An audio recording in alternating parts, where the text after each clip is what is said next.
시편 135편은 1장 1절에 할렐루야로 시작해서 21절 마지막에 할렐루야로 마칩니다. 시작도 할렐루야고 마치는 것도 할렐루야입니다. 그래서 이 할렐루야 시편으로서 왜 하나님이 할렐루야 여호와를 찬양하라, 왜 하나님이 찬양을 받으셔야 하는지 그 역사적이고 신학적인 근거가 3절부터 5절부터 계속해서 나오고 있습니다. 한 가지, 지난 주일 설교에 한 가지를 더 보충한다면 아히도벨이라는 책사가 다윗의 아들 압살롬이 아버지 다윗 왕에 대해서 반역을 일으킬 때 아히도벨이라는 책사가 압살롬의 편이 되어서 다윗을 치려고 하였음을 우리는 보았습니다.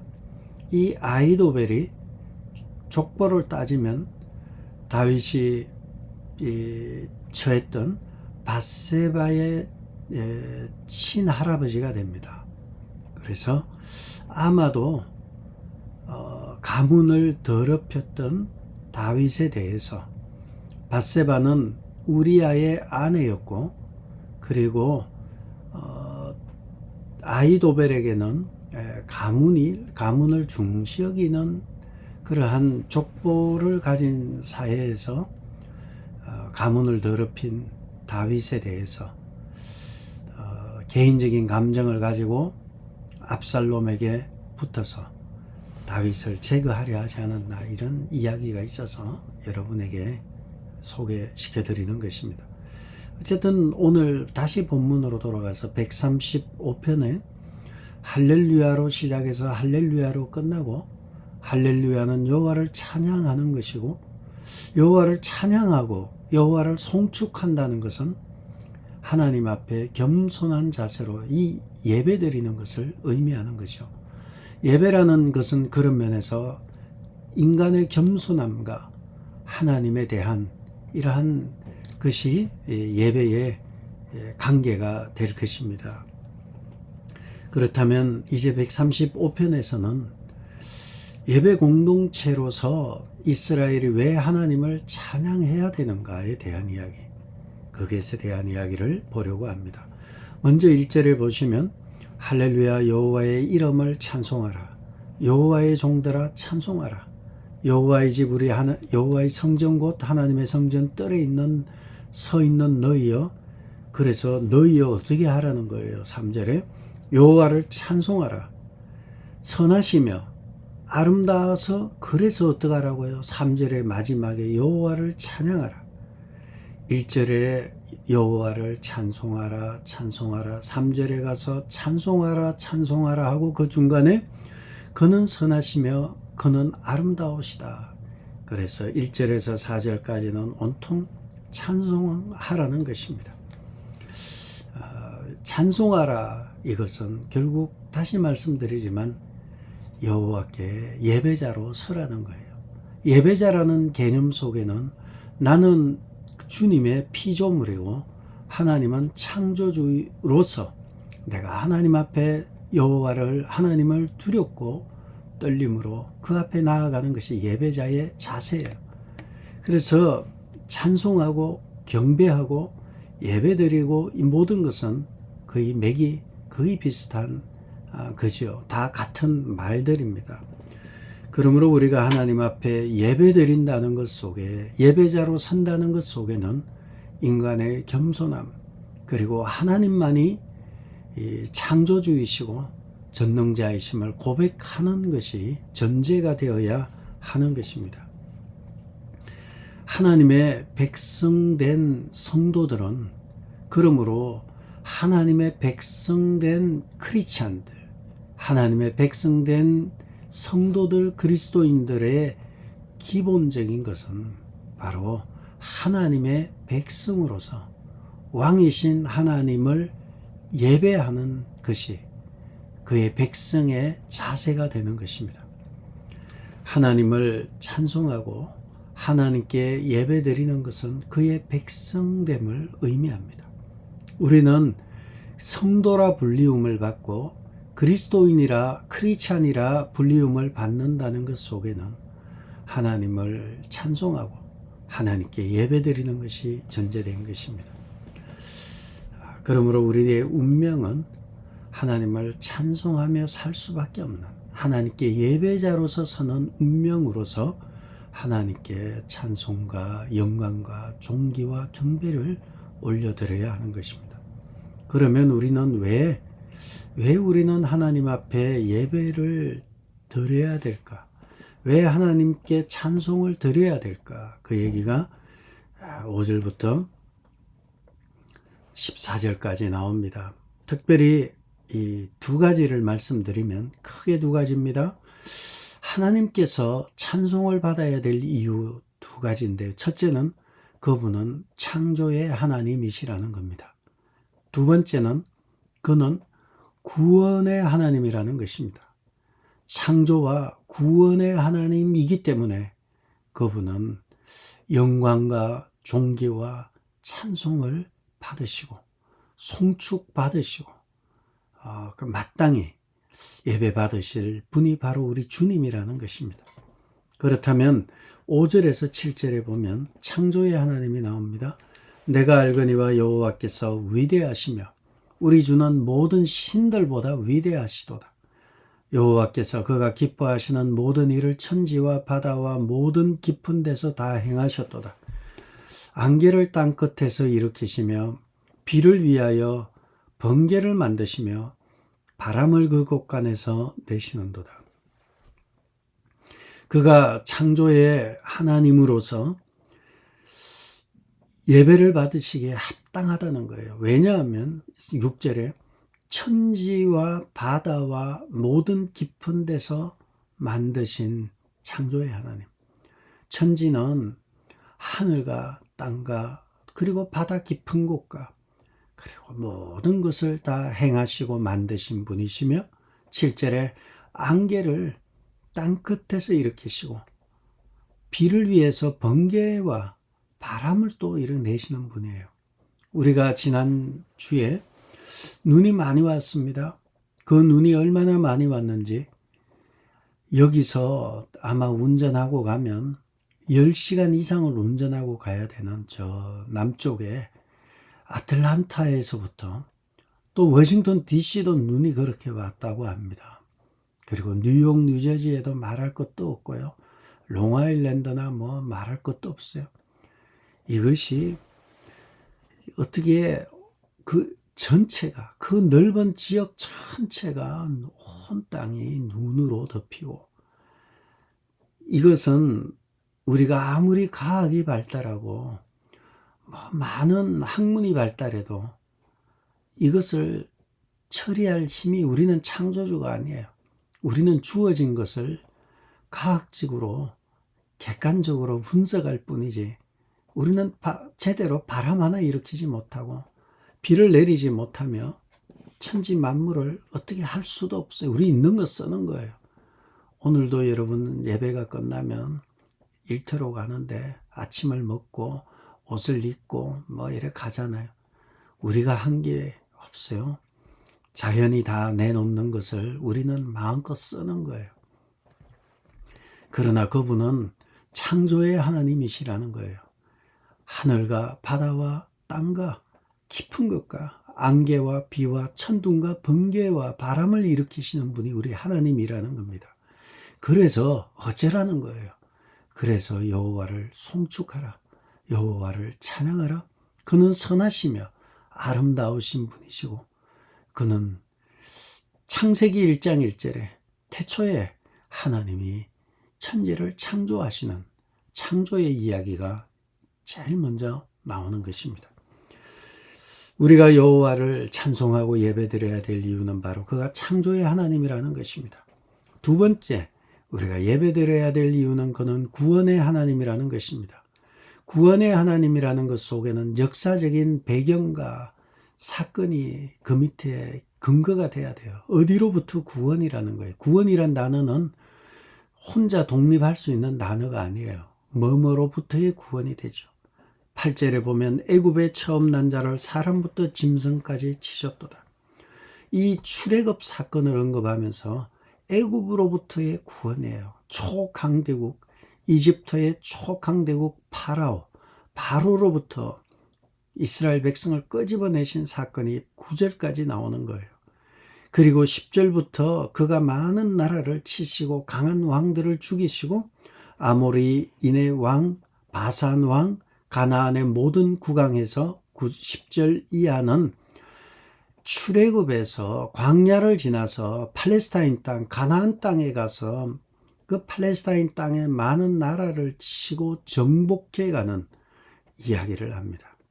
그래서 이 8절부터는 애굽에서 끄집어내신 구원의 하나님, 그리고 구원의 하나님은 우리의 하나님이 되셔서 가나안을 정복하고 가나안 땅을 이렇게 차지할 수 있게 하신 그 하나님, 그 하나님을 찬송하라는 거예요. 13절에 여호와여 주의 이름이 영원하시니이다.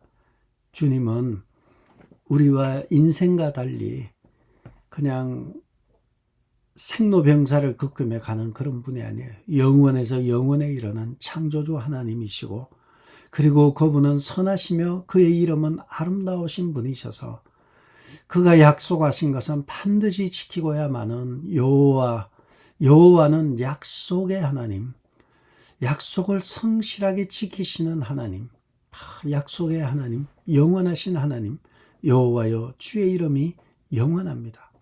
약속을 반드시 지키시는 우리 주님, 그 약속이 무엇입니까? 우리와 관련하여서 우리를 구원하는 하나님, 우리를 구원하시겠다고 약속하신 그 하나님이에요. 그래서 여호와여 주를 기념함이 대대에 미치리로다. 창조의 하나님, 구원의 하나님, 하나님은 찬양 받으시기에 합당하신 것은 그가 창조의 하나님이셨고 그가 우리를 구원하셨다는 거예요. 이스라엘을 역사 속에서 구원하셨고 뿐만 아니라 오늘날 또 우리를 구원하신 거예요. 영원히 우리를 구원하신 거죠. 구원이라는 단어, 여호와는 구원이시다. 이 단어의 이름을 가진 이름이 예수라는 거예요. 예수 크리스토스. 그리스도는 메시아라는 거예요. 기름 부음을 받은 자라는 거예요. 기름 부음을 받은 예수. 예수라는 이름은 여호와는 구원이시다. 구약에서는 여호수아가 예수라는 뜻이고요. 호세아도 예수라는 뜻이에요. 우리 예수라는 이름 속에 그 이름의 의미는 여호와는 구원이시다. 그 구원이신 여호와를 우리 가운데 보내주셨어요. 예수는 하나님의 구원의 선물이고 예수는 하나님의 우리를 사랑하신 사랑의 선물입니다. 예수 그리스도께서는 우리를 구원하시기 위해서 하나님이 주신 귀하신 선물이시며 그 예수님이 우리를 위해서 역사 속에서 오셨고 성육신이라 그러죠. 역사 속에 오셨고 그 예수님이 역사 속에서 구체화되셔서 2000년 전에 예루살렘에 베들레헴에 오신 것입니다. 그러므로 오늘날도 예수님께서는 우리 주님께서는 창조의 하나님이실 뿐만 아니라 여전히 구원의 최고 절정인 예수 그리스도를 우리에게 보내주셨기 때문에 우리는 찬양받기에 합당하신 주님, 우리가 여호와를 찬송하며 그의 이름을 송축하고 우리가 그에게 예배드리는 것은 그는 우리를 구원하시기 위해서 역사 속으로 구체화되어서 예수 그리스도를 우리에게 보내주셨기 때문에 예수 그 이름, 가장 귀한 그 이름 예수를 우리에게 주셨던 것입니다. 그런데 이 예수 그리스도는 우리의 노력으로 우리가 잘해서 예수님을 받은 게 아니에요. 우리는 부족하고 우리는 실수투성이고요. 인간이 그래요. 인간은 잘할 수가 없어요. 이 본성이, 이 아담의 타락 이후에 인간의 재성이 얼마나 뿌리 박혀 있는지. 그래서 전적인 타락이라 그러죠. 전적인 타락을 경험하고 인간이 생각하는 모든 것들은 어떻게 그렇게 악한 거고 죄된 것만 생각하는지. 인간의 모습이 그래요. 그래서 우리가 도덕이나 윤리라는 것이 있지만 도덕과 윤리도 자꾸 바뀌어요. 우리 옛날에 조선의 윤리가 다르고 현대 윤리가 다르고 나라마다 민족마다 윤리가 다 달라요. 똑같은 행동을 해도 어느 문화권에서는 인정받지만 다른 문화권에서 가면 욕먹는 거예요. 그 정도로 윤리라는 것은 일관성과 보편성이 없는 거예요. 다 어떻게 보면 민족마다 주관적으로 이루어지는 것들이지 보편적이지 않아요. 그런데 우리가 사람들이 나를 좀 더 착하게 보고 사람들이 나를 좀 더 선하게 보는 것이 정답이 아니에요. 그것은 사람들의 도덕적인 기준일 뿐이에요. 사람들의 도덕적인 기준 자체가 잘못되었는데 그것이 그냥 보편적인 기준이지 아주 절대적인 선한 기준이 아니잖아요. 그런 기준을 가지고 내가 좀 더 착하다, 내가 좀 더 선하다, 아무런 의미가 없어요. 우리는 남보다 착하고 선하고 올바르기 때문에 구원받은 것이 아니에요. 예수 그리스도를 통해서 그 이름 믿음으로서 의롭다 되는 거예요. 이신칭의라 그러죠. 예수 그리스도를 믿기 때문에 의롭게 된 거예요. 여러분의 자녀들이 여러분의 자녀가 된 것은 내 자식이기 때문에 자녀가 된 거예요. 예수 그리스도를 믿음으로 우리가 하나님의 자녀가 되었어요. 하나님의 자녀가 되었지만 우리에게는 여전히 인간의 타락한 본성이 있는 거예요. 타락한 본성이 있다고 해도 믿음으로 하나님의 자녀가 되었기 때문에 우리는 의롭다고 하는 거예요. 아버지의 자녀로서 하나님을 하늘에 계신 우리 아버지로 모시고 살아가는 그 능력이 우리에게 있는 것입니다. 그러므로 구원이라는 것, 창조의 하나님께서 우리를 구원하시기 위해서 그 예수 그리스도, 예수는 구원자이신 여호와는 구원이시라는 예수 그리스도를 우리에게 주셨고 그 예수를 믿기만 하면 우리는 구원받은 존재가 되는 것입니다. 성도는 언제나 우리가 잊지 말아야 될 것은 내가 잘나서 구원받은 것이 아니라 전적인 하나님의 선택이고 하나님이 나를 구원하셨기 때문에 우리는 나를 구원하신 그 하나님 앞에서 감사와 겸손과 순종의 삶, 예배자의 삶을 사는 거예요. 도대체 내가 하나님 앞에 뭔데, 우리의 모습이 뭔데, 하나님께서 나를 택하시고 자녀 삼으시고 인도하시나 놀라운 은혜가 있으니까 삶 자체가 예배의 삶이 되는 거예요. 그래서 시인은 1절에서도 여호와를 찬양하라, 그의 이름을 찬양하라, 3절에서도 찬양하라, 찬양하라, 이 19절 21절에서도 찬양하라, 찬양하라, 끊임없이 찬양을 하는 이유는 그는 죽은 하나님이 아니라는 거예요. 우상의 하나님이 아니라는 거예요. 그것이 15절부터 18절까지 나오는 것이 우상에 대한 얘기예요. 만들어 놓고 거기다가 의미를 부여하는 거예요. 그러면 누가 잘 되는가? 그 우상을 만드는 비즈니스가 잘 되는 거예요. 그러나 실제로는 그 우상에는 생명이 없는 거예요. 아무 생명이 없지만 의미를 부여하고 비나이다 하지만 실상은 우상 장사하는 사람들이 비즈니스 잘 되는 거예요. 그다가 우상에다가 또 참 묘한 장치 하나 넣어서 눈에다가 주사기를 이렇게 해가지고 눈에서 피눈물을 흘리는 장면을 연출하면 그 우상은 또 장사가 되는 우상이에요. 여러분, 그것이 15절에서 18절의 이야기, 바로 은금과 사람이 만들어 놓은 금, 또 사람들은 우상을 만들 때 은이나 금이나 귀한 것으로 또 만들잖아요. 이런 것들이 의미가 없다는 거예요. 살아계신 하나님, 창조주 하나님, 태초의 천지를 만드신 창조주 하나님께서 우리를 다시 창조하는 거예요. 재창조하는 거예요. 왜 재창조인가요? 아담의 타락 이후 우리는 썩었고 부패되었어요. 우리를 다시 예수 그리스도로 말미암아 예수 그리스도를 믿음으로 새 피조물이 된 거예요. 이전 것은 지나갔으니 보라 새 것이 되었도다. 새 창조물이 된 거예요. 예수님께서는, 우리 하나님께서는 두 번째 창조를 이루신 거예요. 믿음으로 의롭다 하는, 하나님의 백성을 다시 만드는, 예수를 믿음으로 새 생명을 얻는 재창조의 역사를 일으키는 거예요. 그래서 우리는 창조의 하나님 앞에 영광과 존귀와 찬양을 세세무궁토록 하나님 앞에 드리게 되는 것입니다. 또한 우리는 여기에서 여호와의 이름을 찬양하라. 이름이 나오죠. 이름이 중요합니다. 이름이라는 것은 그 사람에 대한 기억이 나는 게 이름이에요. 여러분의 이름이 아름다운 이름이 돼야 돼요.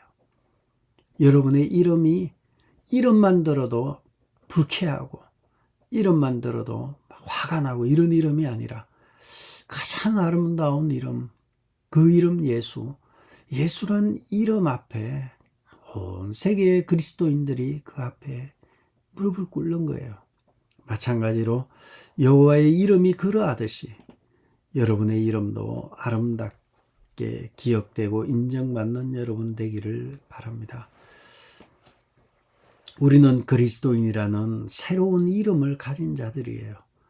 그리스도인이라는 이러한 칭호를, 이러한 이름을 가진 자들답게 우리의 삶 속에 그리스도의 향기, 예수의 향기가 나게 되고 여러분 각자를 보면서 저가 믿는 그리스도, 저가 믿는 기독교는 진리구나, 이렇게 여러분을 통해서 그리스도의 이름이, 그리스도의 향기가 드러나기를 축복합니다. 19절 20절 보겠습니다. 19절에 보시면 이스라엘 족속아 여호와를 송축하라. 아론의 족속아 여호와를 송축하라. 레위 족속아 여호와를 송축하라. 여호와를 경외하는 너희들아 여호와를 송축하라. 19절에서 20절까지 누가 송축하나요? 이스라엘 족속, 아론의 족속, 레위 족속, 그리고 여호와를 경외하는 너희들, 그렇게 한마디로 말하면 모든 사람들은 이스라엘이든 레위인이든 아론의 자손이든 여호와를 경외하는 모든 사람은 여호와를 송축하라. 1절에도 보면 할렐루야 여호와의 이름을 찬송하라. 여호와의 종들아 찬송하라. 이렇게 1절에서도 송축하고 찬송하라 나오고요. 마지막에도 송축하라. 그리고 1절 맨 앞에 할렐루야고요. 21절 맨 끝에 할렐루야예요. 할렐루야로 시작해서 할렐루야로 끝나고요. 찬양하라에서 반복해서 시작을 해서 송축하라로 4번의 반복해서 또 끝납니다. 이 모든 것은 여호와께 예배드리라는 거예요. 온전한 예배자로 서라는 것입니다. 저는 여러분이 예배가 습관이 되지 않기를 바랍니다.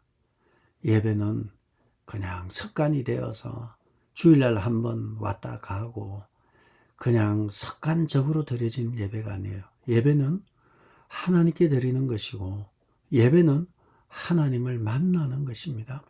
하나님을 어떻게 만나나요? 하나님의 속성이 있어요. 사람을 만나면 그 속성이 있잖아요. 하나님의 속성이 있어요. 하나님의 속성은 의와 평강과 희락입니다. 하나님을 알면 알수록 내 안에 거룩한 하나님의 법이 떠오르고 정직한 선한 영이 내 힘을 얻고 살아납니다.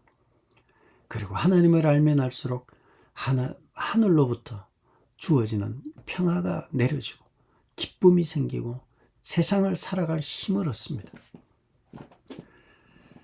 온전한 예배를 통해서 주님이 주시는 이러한 하늘의 신령한 복과 땅의 기름진 복이 여러분에게 있어서 여호와를 찬양하고 여호와를 송축하는 이 기쁨이 주님 앞에 나와서 너희 손을 들어 여호와의 성전에서 너희 손을 들어서 여호와를 찬양하라는 134편의 말씀과 같이 성전은 만민이 기도하는 집입니다.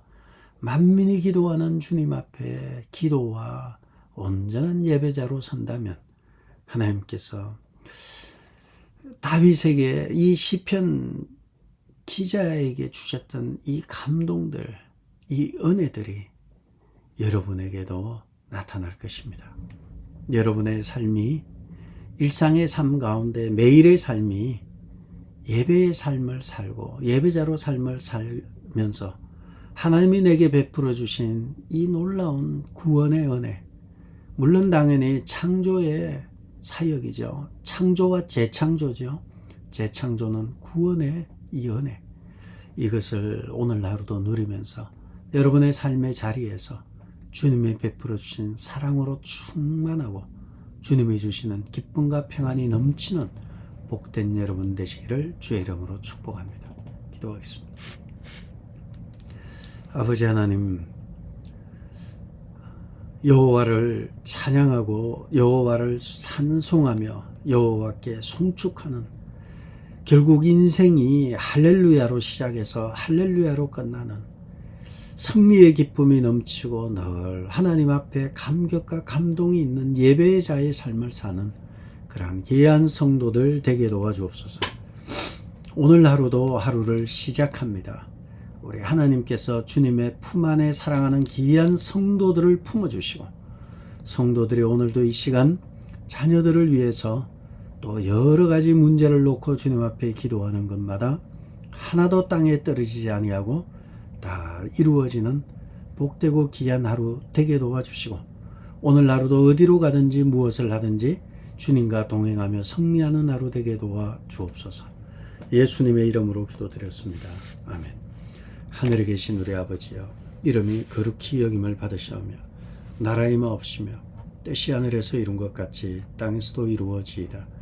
오늘 우리에게 일용할 양식을 주옵시고 우리가 우리에게 죄지은 자를 사하여 준 것 같이 우리 죄를 사하여 주옵시고 우리를 시험에 들게 하지 마옵시고 다만 악에서 구하옵소서.